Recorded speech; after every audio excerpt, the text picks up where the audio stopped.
Hello, my name's Dr. Sarah Heath and I'm a veterinary specialist in behavioural medicine.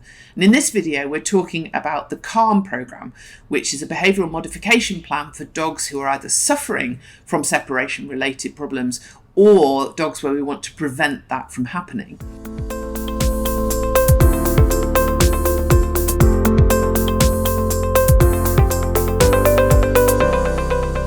Today we're going to be talking about the letter L, which stands for leaving predictive cues of your departure, which also signal that you will have a certainty of return. So predictability and control are two things that have been shown to decrease levels of anxiety. In the past, when we've been dealing with separation-related problems, advice has been given to either sneak out of the house without the dog realising that you're leaving. So, for example, putting your belongings for work in your car before you leave, or waiting until the dog's asleep and leaving quietly, or actually training the dog to not put a prediction to certain signals. So, for example, picking up your keys and then not leaving, or going towards the door and then coming back in. The idea was to reduce the level of prediction of being left. But more recent work by people like Dr. Marta Amat in Barcelona has shown that if a dog can predict an event and have some level of perception of control over it, they are far less likely to be anxious.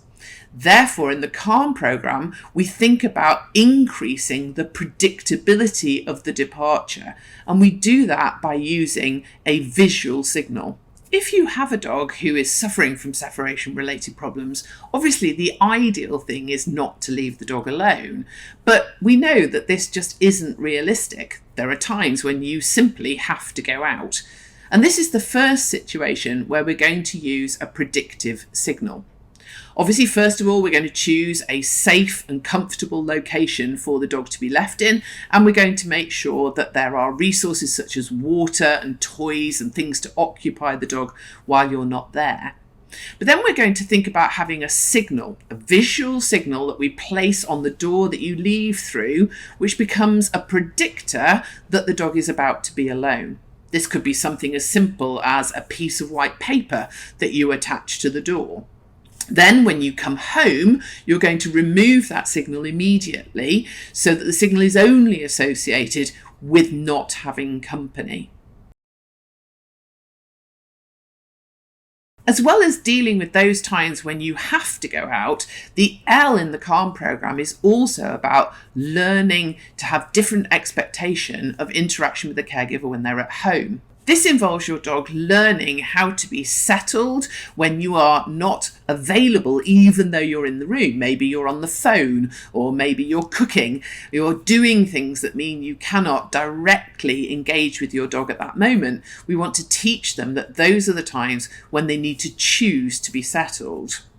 In order to achieve this, we're going to introduce your dog to an object which they will learn to associate with being calm and relaxed and not engaging with yourself.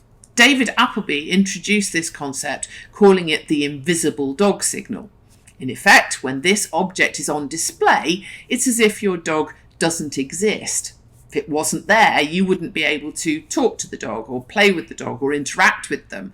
So when the signal is out, it's not only a signal to the dog to be relaxed, but also a signal to you to not interact with your dog. So how is your dog going to learn what the invisible dog signal means?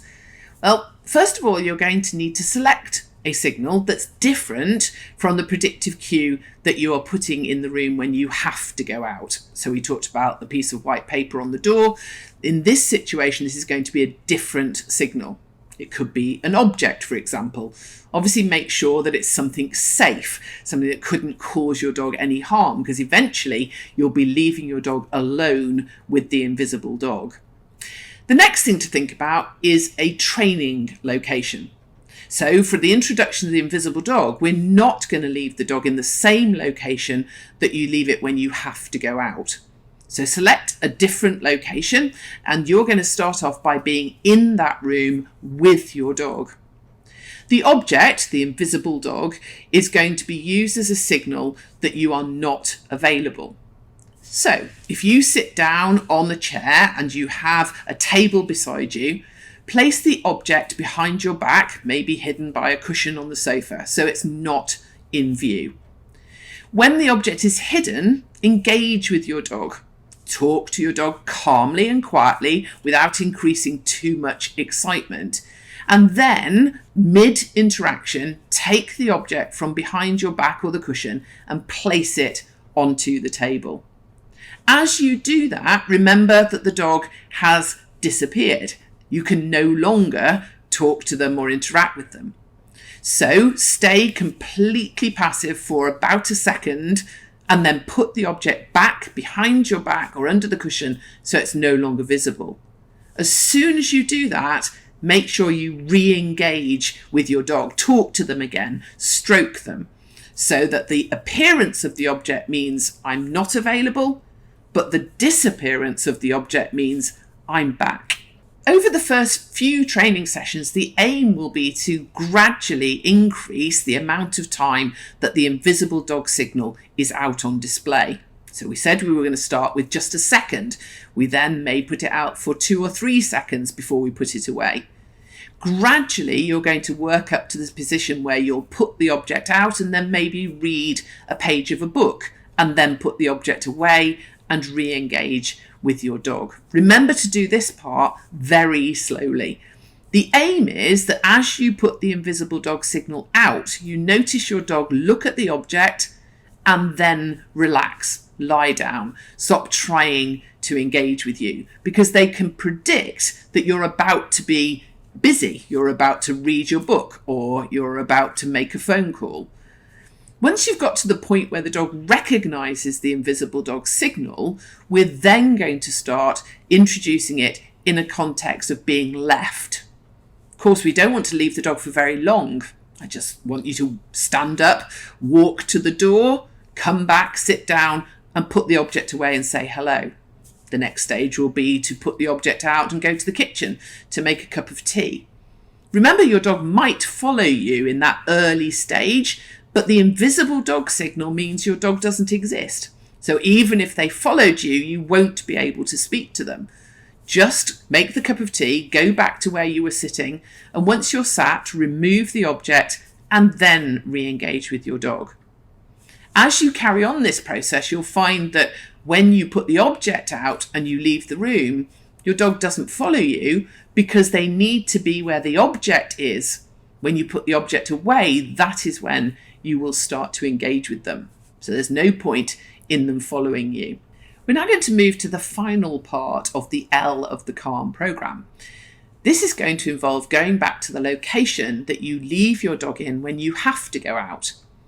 In the beginning, we used a predictive cue that just said, I'm going to leave. And now we're going to move the invisible dog that the dog has learned is a safety signal, a signal that you are going, but you will also come back. And we're going to move that signal into the location that the dog's going to be in when they're completely alone. The idea is that the production of the invisible dog just before you leave says, I'm about to leave. But when you come back, you're going to remove the object before you speak to your dog, and therefore they have a high prediction that you're going to come back.